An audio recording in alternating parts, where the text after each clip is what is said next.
السلام عليكم ورحمة الله وبركاته. الحمد لله رب العالمين، الصلاة والسلام على رسوله الكريم وعلى آله وأصحابه أجمعين ومن تبعهم بإحسان إلى يوم الدين. أما بعد، أعوذ بالله من الشيطان الرجيم. يا أيها الذين آمنوا اتقوا الله حق تقاته ولا تموتن إلا وأنتم مسلمون. യുവത്വം നിർവചിക്കപ്പെടുന്നു എന്ന വളരെ സവിശേഷമായ ഒരു പ്രമേയം മുൻനിർത്തി കേരളത്തിലെ ധാർമ്മിക നവോത്ഥാന പ്രവർത്തന രംഗത്ത് ഒരു നൂറ്റാണ്ടിൻ്റെ പ്രവർത്തന പരിചയവും പാരമ്പര്യവുമുള്ള മുജാഹിദ് പ്രസ്ഥാനത്തിൻ്റെ യുവജന വിഭാഗം വിസ്ഡം യൂത്ത് വരുന്ന ഫെബ്രുവരി മാസത്തിൽ അതിൻ്റെ 10-11 തീയതികളിൽ മലപ്പുറത്ത് സംഘടിപ്പിക്കുന്ന കേരള യൂത്ത് കോൺഫറൻസിൻ്റെ 100 ദിന കർമ്മ പദ്ധതികളുടെ ഭാഗമായിട്ടാണ് ഈ സായാഹ്നത്തിൽ ലിബറലിസം സർവനാശമെന്ന ഈ ജനകീയ വിചാരണക്ക് നാം സാക്ഷിയായിക്കൊണ്ടിരിക്കുന്നത്.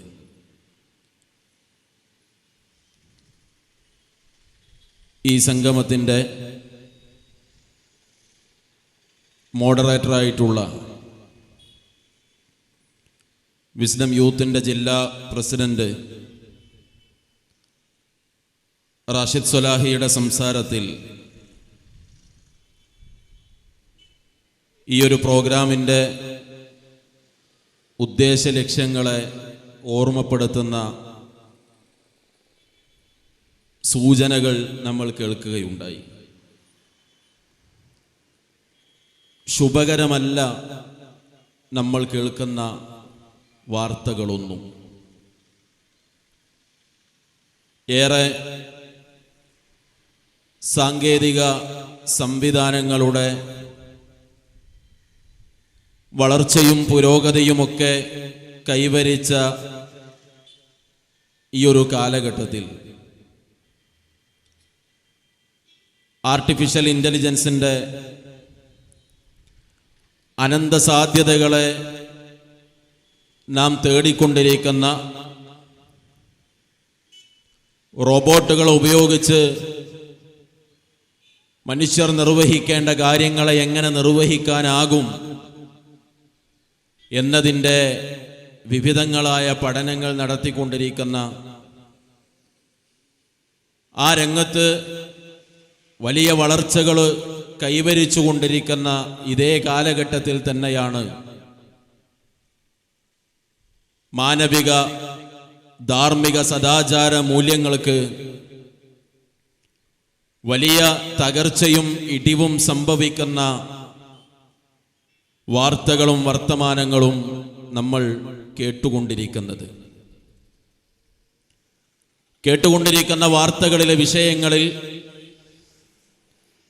ജാതിയുടെയോ വർഗത്തിൻ്റെയോ വർണ്ണത്തിൻ്റെയോ പ്രായത്തിൻ്റെയോ വ്യത്യാസമില്ലാതെ ഏതു പ്രായക്കാരിലും ഏതു വിഭാഗക്കാരിലും ഇത് കണ്ടുകൊണ്ടിരിക്കുന്നു എന്നത് ഒരു യാഥാർത്ഥ്യമാണ്.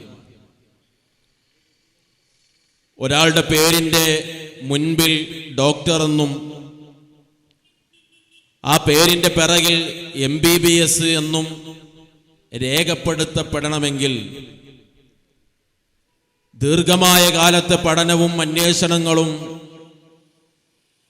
ഗഹനമായ പുസ്തകങ്ങളുടെ ആഴങ്ങളുടെ അറിവ് തേടിയുള്ള യാത്രയും അയാൾ നിർവഹിക്കേണ്ടതുണ്ട്.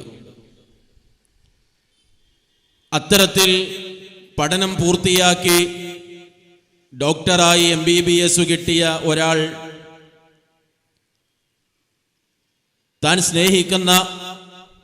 തന്നെ സ്നേഹിക്കുന്ന ഒരു പെൺകുട്ടിയോട്, അവളുടെ കുടുംബത്തോട്,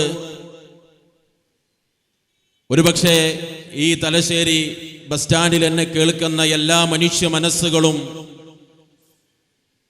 ഒരുപോലെ നീചമെന്ന് സമ്മതിക്കുന്ന, ഒരുപോലെ ഈ സമൂഹത്തിൽ, ഒരു പുരോഗതി കൈവരിച്ച സമൂഹത്തിൽ പാടില്ലാത്തത് എന്ന് സമ്മതിക്കുന്ന,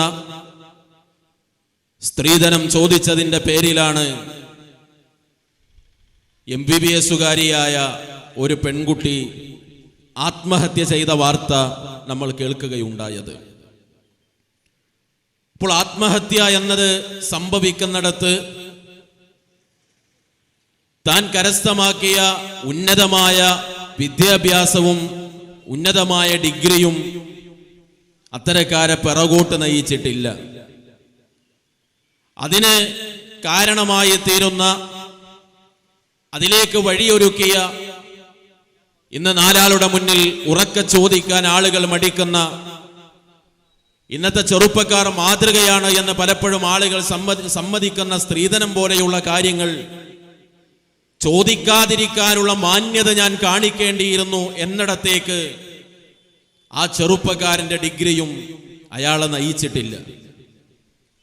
ഒരു ഭാഗത്ത് അതിൻ്റെ പേരുള്ള ആത്മഹത്യയും പ്രയാസങ്ങളുമാണ് നമ്മൾ കണ്ടതെങ്കിൽ, മറ്റൊരു ഭാഗത്ത് ഉമ്മയോട് മൊബൈൽ ചോദിച്ചത് കൊടുക്കാത്തതിൻ്റെ പേരിൽ ബാത്റൂമിൽ കയറി ജീവനൊടുക്കിയ കുട്ടി 1ാം ക്ലാസ്സുകാരനാണ്. ഒരു പക്ഷേ തൻ്റെ കളിക്കോപ്പുകളോടുള്ള കിന്നാരം പറച്ചിലിൻ്റെ അപ്പുറത്തേക്ക് ഗൗരവത്തോടുകൂടി ഒരു വിഷയത്തെ സമീപിക്കാനോ ചിന്തിക്കാനോ പോലും കഴിയില്ല എന്ന് നമ്മൾ വിചാരിക്കുന്ന പ്രായത്തിലുള്ള ഒരു കുട്ടി തനിക്ക് താൻ വിചാരിച്ചതിന് വിപരീതമായ ഒരു സമീപനം ഉമ്മയിൽ നിന്നുണ്ടായപ്പോൾ ഇനി അങ്ങ് ജീവനൊടുക്കി കളഞ്ഞേക്കാം എന്ന ചിന്തയിലേക്ക് 1ാം ക്ലാസ്സുകാരനായ കുട്ടി പോലും നയിക്കപ്പെടുന്ന സാഹചര്യത്തിലൂടെയാണ് നാം കടന്നുപോയിക്കൊണ്ടിരിക്കുന്നത്. ലഹരിയുടെ ഉപയോഗം എല്ലാ അതിർവരമ്പുകളും ലംഘിച്ചുകൊണ്ടാണ് മുന്നോട്ട് പോകുന്നത്. കേരളത്തിൽ ഈ ഒരു തലശ്ശേരി ബസ് സ്റ്റാൻഡ് മാത്രമല്ല, കേരളത്തിലെ പൊതു ഇടങ്ങളെല്ലാം ലഹരിക്കെതിരെയുള്ള ശക്തമായ പോരാട്ടങ്ങൾക്ക്, അതിൻ്റെ പേരിലുള്ള പ്രഭാഷണങ്ങൾക്ക്, സംസാരങ്ങൾക്ക് സാക്ഷ്യം വഹിച്ചിട്ടുണ്ട് എന്നത് ഒരു സത്യമാണ്. അതിൽ പാർട്ടിയുടെയോ സംഘടനകളുടെയോ വ്യത്യാസങ്ങളില്ല. ക്ലബ്ബുകളും വിദ്യാർത്ഥി കൂട്ടായ്മകളും സാമൂഹിക സാംസ്കാരിക സംഘടനകളും തുടങ്ങി എല്ലാവരും ആ രംഗത്ത് വലിയ ബോധവൽക്കരണങ്ങൾ നടത്തിക്കൊണ്ടിരിക്കുന്നുണ്ട്. പക്ഷെ മറുഭാഗത്ത് നമ്മൾ കണക്കെടുത്ത് നോക്കുമ്പോൾ ഒരുപക്ഷെ കഴിഞ്ഞ തലമുറക്ക് പേര് പോലും പറയാനാവാത്ത വിധത്തിലുള്ള ലഹരി വസ്തുക്കളുടെ അതിശക്തമായ ഉപയോഗം പ്രൈമറി തലത്തിൽ പഠിക്കുന്ന വിദ്യാർത്ഥികൾക്കിടയിൽ നിന്ന് തന്നെ തുടങ്ങിക്കൊണ്ടിരിക്കുന്നു എന്നത് പച്ചയായ ഒരു യാഥാർത്ഥ്യമാണ്. എന്നാൽ പുതുതായി ഉടലെടുത്ത വിവിധങ്ങളായ പേരിലുള്ള ലഹരികൾക്കെതിരെ ശക്തമായി സംസാരിക്കുന്ന ആളുകൾക്ക് പോലും മദ്യത്തെക്കുറിച്ചുള്ള ചർച്ചകളിലേക്ക് വിഷയങ്ങൾ എത്തുമ്പോൾ നിശബ്ദരാകേണ്ടി വരുന്നു എന്നതും മറുഭാഗത്ത് നമ്മൾ കണ്ടുകൊണ്ടിരിക്കുകയാണ്. അവിഹിതങ്ങളുടെ കുടുംബ തകർച്ചകളുടെ കണക്കെടുത്തു നോക്കിയാലും ഇതിൽ നിന്ന് വ്യത്യസ്തമല്ല കാര്യങ്ങൾ. പ്രായവ്യത്യാസമില്ലാതെയാണ് മനുഷ്യർ അവിഹിതങ്ങളിലേക്ക് എത്തിച്ചേർന്നുകൊണ്ടിരിക്കുന്നത്. സ്വന്തം മകന്റെ വിവാഹ സമയത്ത് വരന്റെ പിതാവും വധുവിന്റെ മാതാവും ഒന്നിച്ച് ജീവിക്കാൻ തീരുമാനിച്ചവർ ഇറങ്ങിപ്പോയതിൻ്റെയും ഒളിച്ചോടിയതിൻ്റെയും വാർത്തകൾ നമ്മൾ വായിക്കുന്നുവെങ്കിൽ, നാളെ നടക്കുന്നത് എൻ്റെ മകളുടെ കാത്തിരുന്ന കല്യാണമാണ്, നാളെ നടക്കുന്നത് എൻ്റെ മകന്റെ ഒരു പുതിയ കുടുംബ ജീവിതത്തിലേക്കുള്ള പ്രവേശനമാണ് എന്ന് ചിന്തിച്ച് സന്തോഷിക്കേണ്ട മാതാവും പിതാവും അതിനു പകരം അവരുടേതായ സ്വതന്ത്രമായ ചില ജീവിതങ്ങളിലേക്ക് കാലെടുത്തു വെക്കുകയും അത്തരം വഴിയെ നീങ്ങുകയും ചെയ്ത വർത്തമാനങ്ങളും നമ്മൾ ജീവിക്കുന്ന നാടുകളിൽ നമ്മൾ കണ്ടുകൊണ്ടിരിക്കുകയാണ്. അത്രയധികം അവിഹിതങ്ങൾക്കും അധർമ്മങ്ങൾക്കുമാണ് നാം ജീവിക്കുന്ന ഈ ഒരു കാലഘട്ടവും സന്ദർഭവും സാക്ഷിയായി കൊണ്ടിരിക്കുന്നത്. ഇങ്ങനെ തുടങ്ങി എന്തെല്ലാം തിന്മകൾ മനുഷ്യന്റെ മനസ്സിൽ മാനവിക മൂല്യങ്ങളെയും ധാർമ്മിക ചിന്തകളെയും സദാചാര ബോധത്തെയും കൊണ്ടു നടക്കുന്ന ഏതൊരു മനുഷ്യന്റെ മനസ്സിന്റെ അകത്തും വേദനയുളവാക്കുന്ന രൂപത്തിലുള്ള അധർമ്മങ്ങൾക്കും അതിരുവിട്ട പ്രവർത്തനങ്ങൾക്കും നാം ജീവിക്കുന്ന ഈ ഒരു കാലഘട്ടം സാക്ഷിയായി കൊണ്ടിരിക്കുകയാണ്. ഇതിന്റെ മറുഭാഗത്ത് നമ്മൾ ചിന്തിച്ചാൽ എന്തൊക്കെയാണ് നമ്മൾ കണ്ടുകൊണ്ടിരിക്കുന്നത്. കഴിഞ്ഞ ദിവസം ഒരു അധ്യാപികയാണ് അവരുടെ ഭർത്തൃമാതാവിനെ, പ്രായമായ ആ അമ്മയെ അതിശക്തമായ രൂപത്തിൽ ശാരീരികമായ വേദനകളും പീഡനങ്ങളും നൽകി നമ്മളുടെയൊക്കെ സോഷ്യൽ മീഡിയകളിലും പത്രമാധ്യമങ്ങളിലും നാം വാർത്ത കാണുകയുണ്ടായത്. ഇത്തരം പ്രവർത്തനങ്ങൾ ഒരു ഭാഗത്ത് നടക്കുമ്പോൾ മറുഭാഗത്ത് ചില സംസാരങ്ങൾ നമ്മൾ കേൾക്കുന്നുണ്ട്. മറുഭാഗത്ത് ചില പ്രഭാഷണങ്ങളും ചില അഭിമുഖങ്ങളുമൊക്കെ നമ്മൾ കേൾക്കുന്നുണ്ട്. നാം വിചാരിക്കേണ്ട ഈ കാണുന്ന അധർമ്മങ്ങൾക്ക്, ഈ കാണുന്ന മൂല്യത്തകർച്ചക്ക് പരിഹാരം നിർദ്ദേശിക്കുന്ന പ്രഭാഷണങ്ങളല്ല പലപ്പോഴും ലിബറൽ ചിന്തയുള്ള ഞങ്ങൾ ശാസ്ത്രത്തിന്റെ പിറകെ പോവുകയാണ്, ഞങ്ങളാണ് മാനവികതയുടെ ആളുകൾ, ഞങ്ങളാണ് എല്ലാ മതത്തിന്റെ കെട്ടുപാടുകളിൽ നിന്നും മനുഷ്യരെ മോചിപ്പിച്ച് ഒരു വലിയ മാനവിക സങ്കല്പത്തെ കൊണ്ടു നടക്കുന്നവർ ഞങ്ങളാണെന്ന് അവകാശപ്പെടുന്ന ആളുകളുടെ സംസാരത്തിൽ ഈ പറയപ്പെട്ട പ്രശ്നങ്ങൾക്കുള്ള പരിഹാരമല്ല നമ്മൾ കേട്ടുകൊണ്ടിരിക്കുന്നത്. ലിബറൽ ചിന്തയും കാഴ്ചപ്പാടും വെച്ചു പുലർത്തുന്ന മതമാണ് മനുഷ്യന്റെ എല്ലാ തരത്തിലുള്ള പ്രശ്നങ്ങൾക്കും കാരണമെന്ന് പറയുന്ന ആളുകളുടെ സംസാരങ്ങളിൽ നമ്മൾ കേൾക്കുന്നത് ഇത്തരം തിന്മകൾക്ക് വളം വെച്ചു കൊടുക്കുന്ന കാര്യങ്ങളാണ്. ഇവിടെ ഒരാൾ സ്വന്തം മാതാവിനെ പരിഗണിക്കാത്തതാണ് പ്രശ്നമെങ്കിൽ മറുഭാഗത്ത് നമ്മൾ കേൾക്കുന്ന പ്രഭാഷണങ്ങളിലുള്ളത് പ്രായമായ മാതാപിതാക്കളെ പരിഗണിക്കുക എന്നത് നമ്മളുടെ മേൽ ബാധ്യതയില്ല എന്നും, അതുകൊണ്ട് തന്നെ വൃദ്ധസദനങ്ങളൊക്കെ പുരോഗതിയുടെ അടയാളമായി നമ്മൾ കാണണമെന്നതാണ്. അവിഹിതങ്ങളും കുടുംബ തകർച്ചകളും കണ്ണുനീരുമാണ് ഒരു ഭാഗത്ത് നമ്മൾ കാണുന്നതെങ്കിൽ മറുഭാഗത്ത് നമ്മൾ കേൾക്കുന്നത് അതിന്റെ പരിഹാരമല്ല, മറിച്ച് താൻ നിർമ്മിച്ച, താൻ സംവിധാനം ചെയ്ത സിനിമ കണ്ടിട്ട് ഒരു 10 കുടുംബത്തിന്റെ അകത്തെങ്കിലും കുടുംബ തകർച്ചയുണ്ടാവുകയും വിവാഹമോചനം നടക്കുകയും ചെയ്താൽ ഞാൻ അതിൽ സംതൃപ്തനാണ് എന്ന് പറയുന്ന അഭിമുഖങ്ങളാണ് മറുഭാഗത്ത് നമ്മൾ കേട്ടുകൊണ്ടിരിക്കുന്നത്. ലഹരിയുടെ ഉപയോഗം മാതാപിതാക്കളുടെ കണ്ണീരിന് കാരണമായി കുടുംബങ്ങളിൽ വലിയ തകർച്ചകൾക്കും പ്രയാസങ്ങൾക്കും കാരണമാകുന്ന നേർചിത്രങ്ങൾ നമ്മൾ കാണുമ്പോൾ മറുഭാഗത്ത് അതിനെതിരെയുള്ള ബോധവൽക്കരണമല്ല നമ്മൾ കേൾക്കുന്നത്, മറിച്ച് കഞ്ചാവിന്റെ ഉപയോഗത്തെ നിയമവിധേയമാക്കാനുള്ള ചർച്ചകളും സംവിധാനങ്ങളും നമ്മളുടെ നാട്ടിൽ ഉണ്ടാകണമെന്ന നിലക്കാണ് ലിബറലുകളുടെ സംസാരങ്ങളും പ്രഭാഷണങ്ങളും മുന്നോട്ട് പോയിക്കൊണ്ടിരിക്കുന്നത്. ഈ രൂപത്തിൽ ഒരു ഭാഗത്ത് തിന്മകൾ വർദ്ധിക്കുകയും മറുഭാഗത്ത് ആ തിന്മകൾക്ക് സർവ്വവിധ പിന്തുണയും കൊടുക്കുകയും ചെയ്യുന്ന സാഹചര്യങ്ങൾ നമ്മൾ കാണുന്നിടത്താണ് ഇത്തരത്തിലുള്ള ജനകീയ വിചാരണകൾ പ്രസക്തമാകുന്നത്.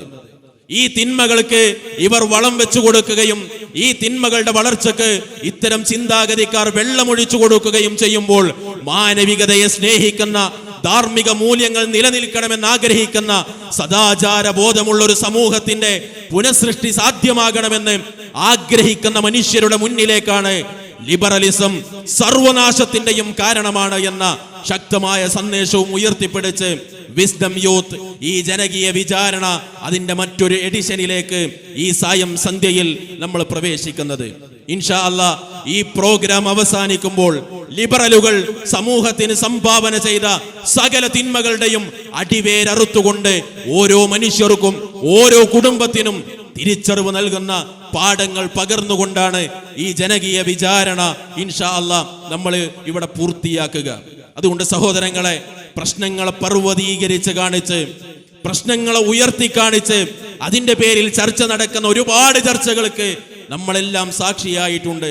പക്ഷേ എന്താണ് പരിഹാരമെന്ന ചോദ്യം ഓരോ മനുഷ്യന്റെ മനസ്സിലുമുണ്ട്, ഓരോ കുടുംബത്തിലും ഉയരുന്നുണ്ട്, ഓരോ മാതാവിന്റെയും പിതാവിന്റെയും സംസാരത്തിലുണ്ട്. ഈ പ്രശ്നങ്ങൾക്കുള്ള പരിഹാരം എന്താണ് എന്നത് ഇൻഷാ അല്ലാഹ് ആ പരിഹാരം വിവിധ തലങ്ങളിൽ നിന്നുകൊണ്ട് പ്രമാണങ്ങളുടെ പിൻബലത്തോടുകൂടി നിങ്ങൾക്ക് കാണേണ്ട വ്യത്യസ്തങ്ങളായ കാഴ്ചകൾ നിങ്ങളുടെ മുന്നിൽ പ്രദർശിപ്പിച്ചുകൊണ്ട് തെളിവുകൾ നിരത്തി ഇവിടെയുള്ള പ്രശ്നങ്ങളും അതിന്റെ യഥാർത്ഥ പരിഹാരങ്ങളും നിർദ്ദേശിക്കപ്പെടുകയാണ്. വിസ്ഡം യൂത്ത് വരുന്ന സംസാരങ്ങളിൽ നമുക്കത് കാതോർക്കാം. അല്ലാഹു തൗഫീഖ് നൽകി അനുഗ്രഹിക്കുമാറാകട്ടെ. വസല്ലല്ലാഹു അലാ നബിയിന മുഹമ്മദ് വഅലാ ആലിഹി വസഹ്ബിഹി അജ്മഈൻ വൽഹംദുലില്ലാഹി റബ്ബിൽ ആലമീൻ. അസ്സലാമു അലൈക്കും വറഹ്മത്തുള്ളാഹി വബറകാതുഹു.